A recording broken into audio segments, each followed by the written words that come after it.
Ladies and gentlemen, what an absolute honor it is to have with us the Honorable Chief Minister of Maharashtra, Mr. Devendra Fadnavis. As we were walking in, I was telling him that the unanimous opinion here of people who have been at the Global Leadership Summit this morning, especially the global leaders that we've had, they've all said that if there is one infrastructure transformation that they've been most impressed by, it is what has happened in Maharashtra, what has happened specifically in Mumbai. And I was also telling him that we were worried that, will people be on time or not? People were actually here ahead of time because the infrastructure has improved. So, Mr. Fadnavis, congratulations to you so much. and your team for getting the job done. But आपसे पूछना चाहूँगी sir कि अभी तक तो जो आपने infrastructure development कर लिया वो अभी उसका रिजल्ट हमको देखने को मिल रहा है.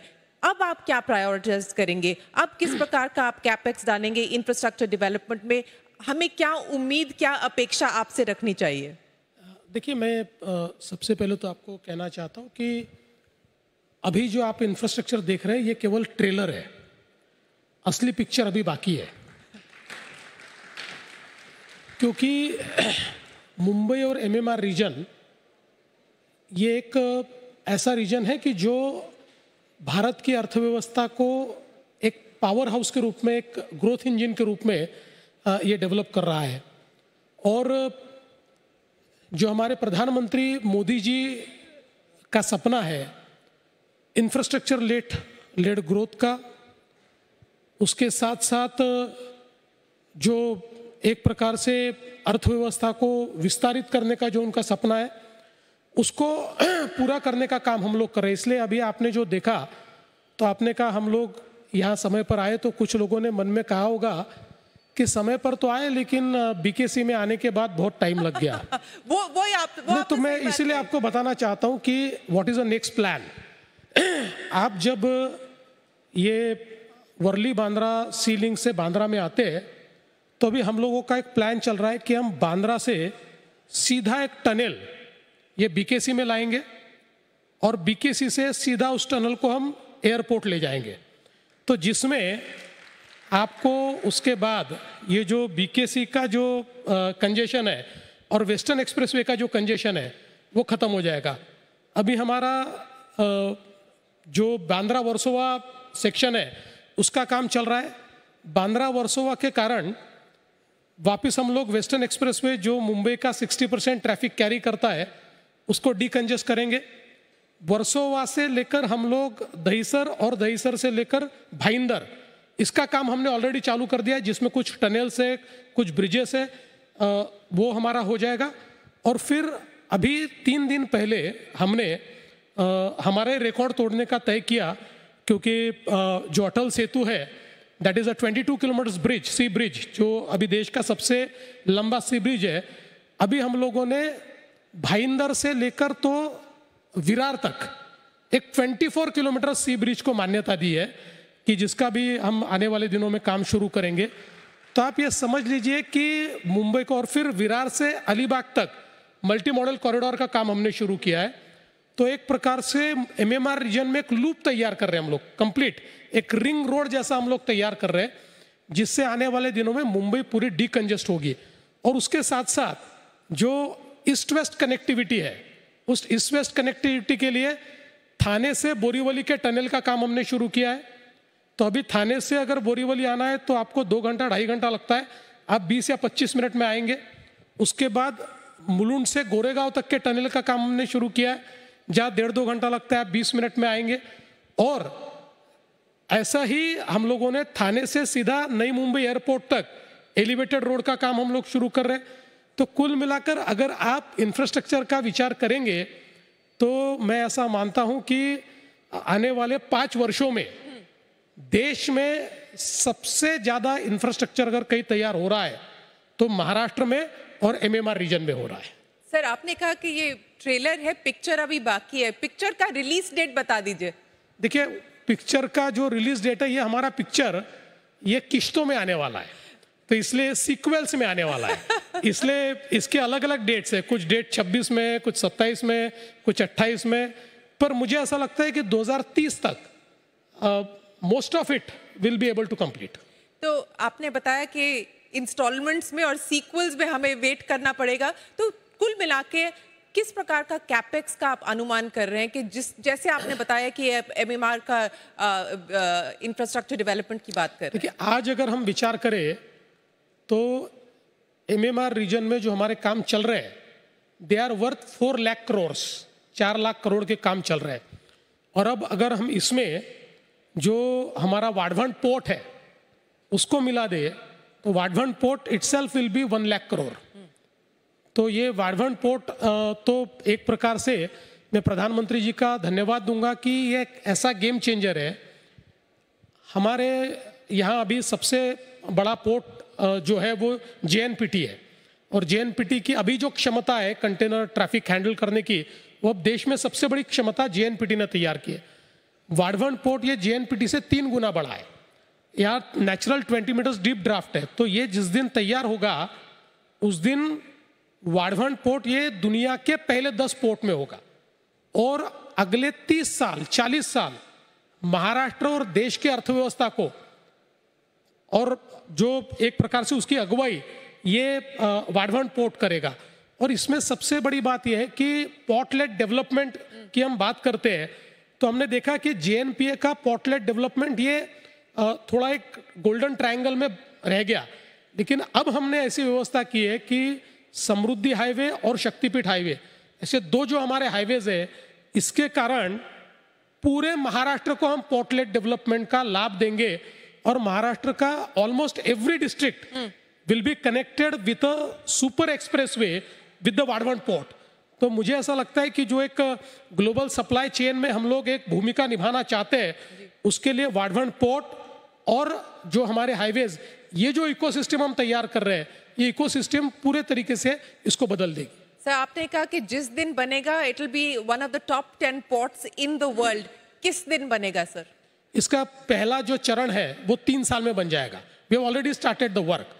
और मैं वापस कहता हूं कि देखिए, मोदी सरकार क्या डिफरेंस लाता है ये मैं आपको बताना चाहता हूं कि 1992 में 1992 a Supreme Court committee was set up, and the Supreme Court committee said that this port comes under Dahanu natural area, so it cannot be built.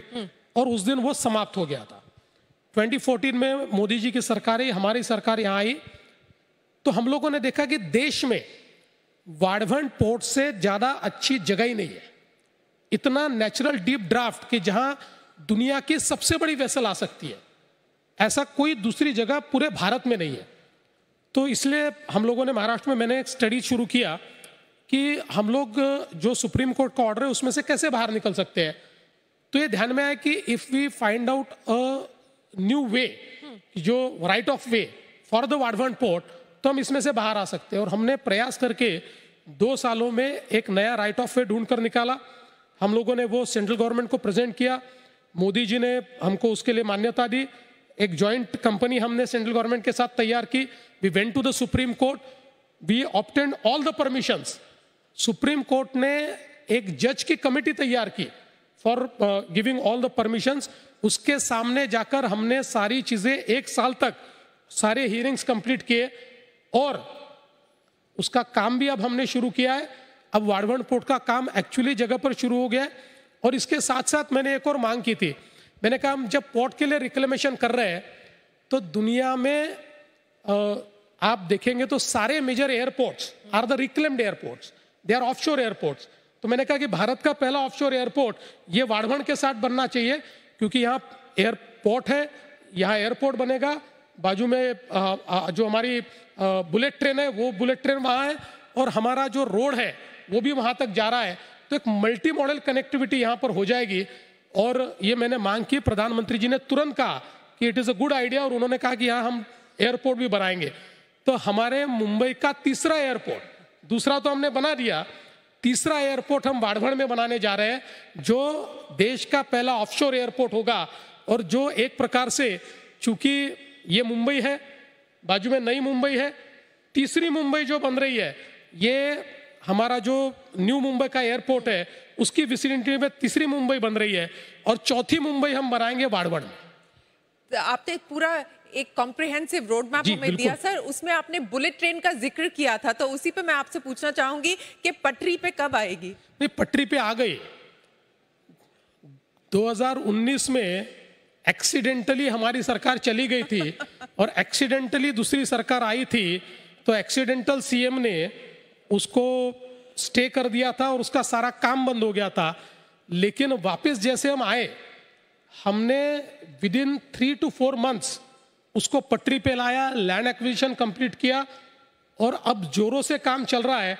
अब कोई रुकावट नहीं है और होपफुली 2028 या 29 तक हम लोग बुलेट ट्रेन देख पाएंगे। और मैं आपको कहना चाहता हूँ, ये बुलेट ट्रेन यहीं आ रही है बीकेसी में, और बीकेसी में बुलेट ट्रेन का जो स्टेशन है, उस स्टेशन के ऊपर हम लोग देश की एक बहुत ही आइकॉनिक इस प्रकार की एक बिल्डिंग तैयार कर रहे हैं, which will be like a commercial hub. एक बहुत ज़बरदस्त ऐसा कमर्शियल हब हम लोग तैयार कर रहे हैं। और उसी के डिस्पर्सल के लिए ये जो मैंने आपको जो टनल की बात की थी, ये टनल हम लोग तैयार कर रहे हैं। टनल की भी बात आपने हमें बताई और अभी आपने कमर्शियल डेवलपमेंट की भी बात करी है, तो I want to talk about the fiscal capacity of the states, because हर स्टेट गवर्नमेंट में ये एक चैलेंज है, ये एक कंसर्न है। आपने भी मेरे साथ पिछले जो कॉन्वर्सेशन, पिछला इंटरव्यू में इसकी बात की थी, इसको एक्नॉलेज किया था। तो how do you balance the states finances between infrastructure development as well as the welfare schemes that you are also running? देखिए, आपकी बात तो बिल्कुल सही है कि हम लोगों ने या पूरे देश में अलग अलग राज्यों ने जिस प्रकार से वेलफेयर की स्कीम्स को हाथ में लिया है, उसका एक स्ट्रेस ये हमारे बजट पर होता है और उसका कहीं ना कहीं हमारी इन्वेस्टमेंट की कैपेसिटी पर भी उसका एक परिणाम होता है।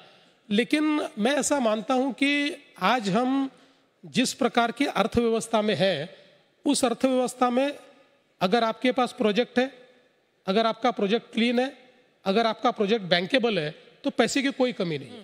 और फॉर्चुनेटली मिस्टर शक्तिकांत दास जी यहाँ पर है, तो वो बता पाएंगे कि हमने महाराष्ट्र की अर्थव्यवस्था को हमेशा फिस्कल पैरामीटर्स पर एकदम परफेक्ट रखा है। आज भी आप देखिए, हमारा डेट जीडीपी रेशियो 17% पर है। देश में अभी कई राज्य 25, 26, 28% पर पहुंचे हैं, हम लोग अभी भी 17-18% से ऊपर नहीं जा रहे। तो मुझे ऐसा लगता है आज हम लोग ये 4 लाख करोड़, 5 लाख करोड़, 10 कुल मिलाकर सेंट्रल गवर्नमेंट और स्टेट गवर्नमेंट का मिलाकर आज महाराष्ट्र में 11 लाख करोड़ के प्रोजेक्ट चल रहे हैं।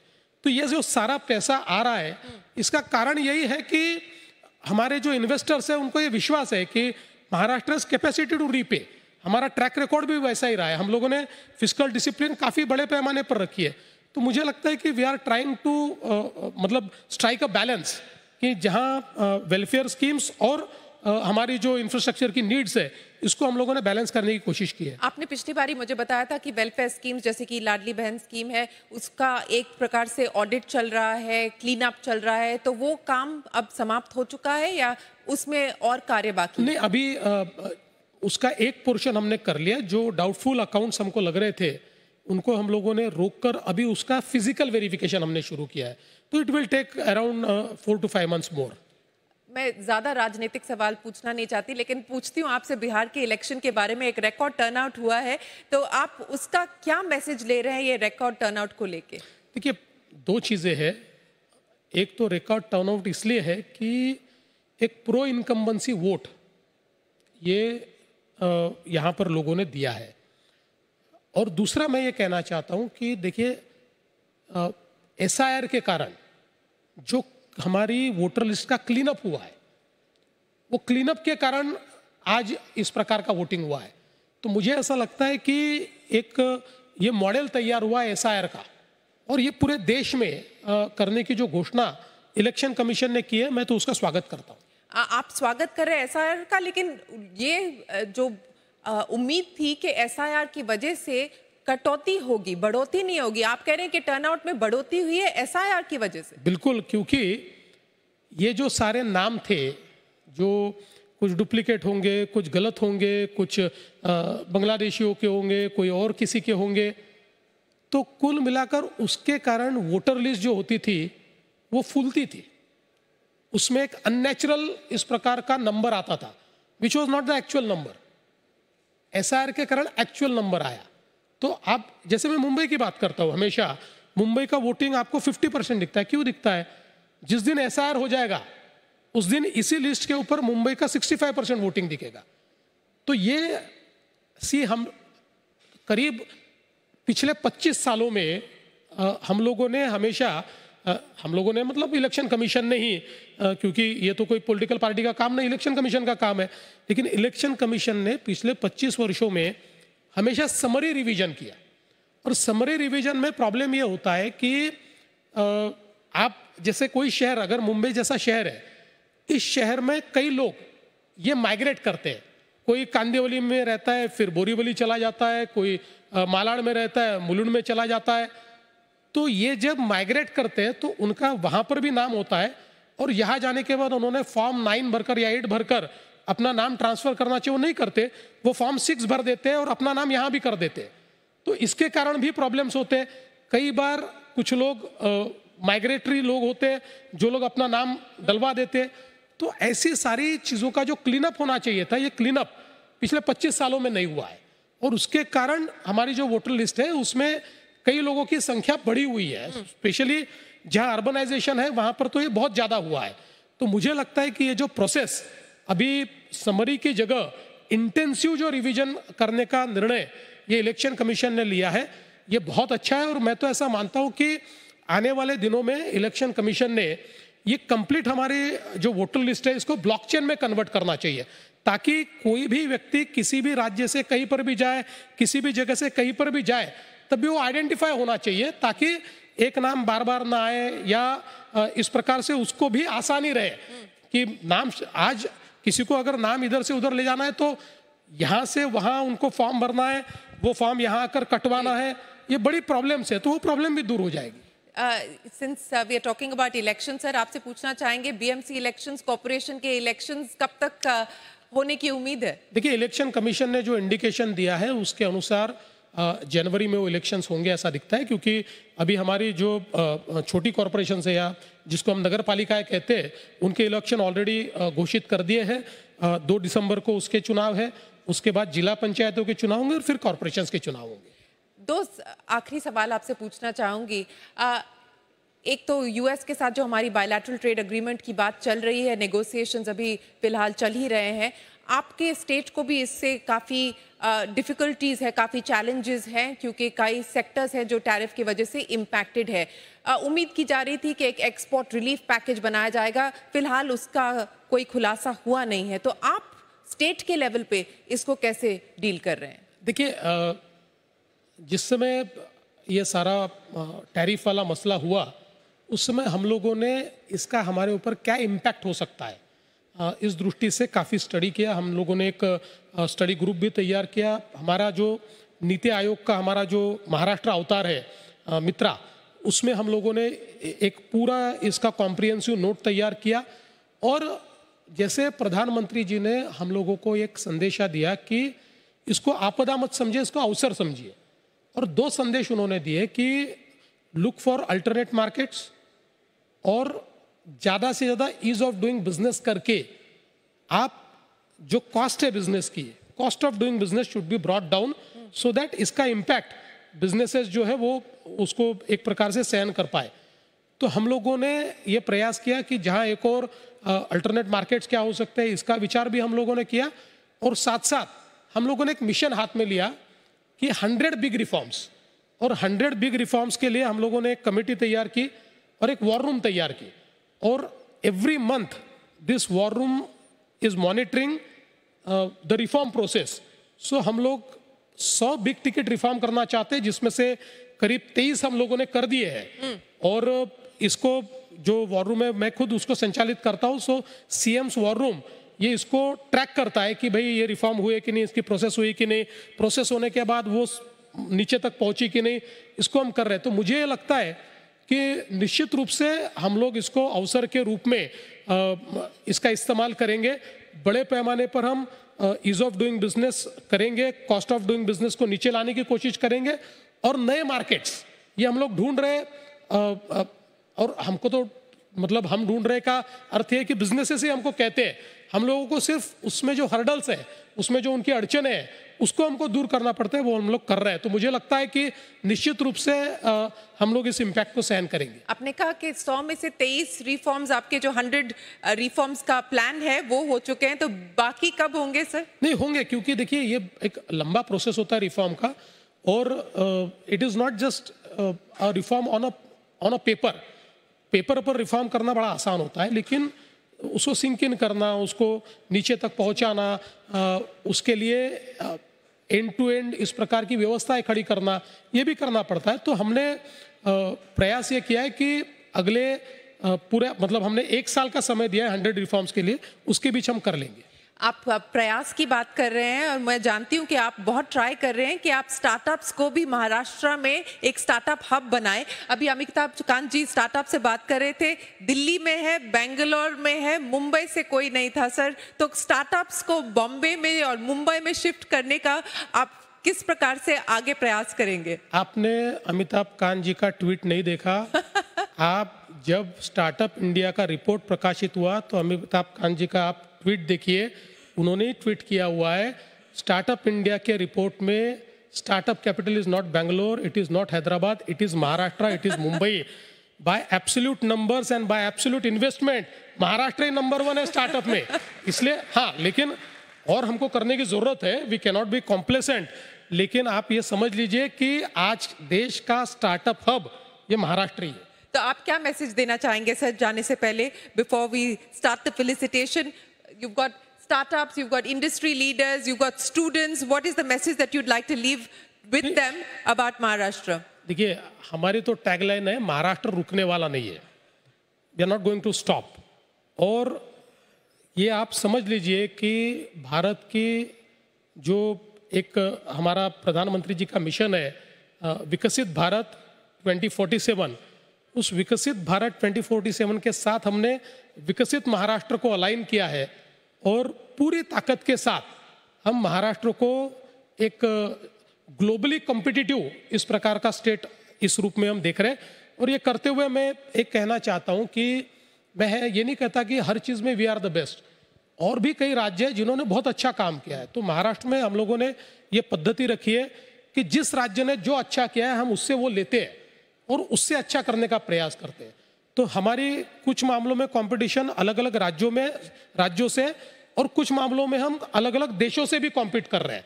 तो we want to be globally the best. सबसे ज्यादा competition within the country आपकी किसके साथ है सर? नहीं, Who's your fiercest competitor? मैं ऐसा नहीं मानता किसी के साथ। इट्स अ हम लोग तो कॉम्पिटिटिव फेडरलिज्म में हैं, तो इंडस्ट्री के मामले में अगर हम विचार करें तो गुजरात है, कर्नाटका है, तमिलनाडु है, इसके साथ हमारी कंपटीशन चलती है।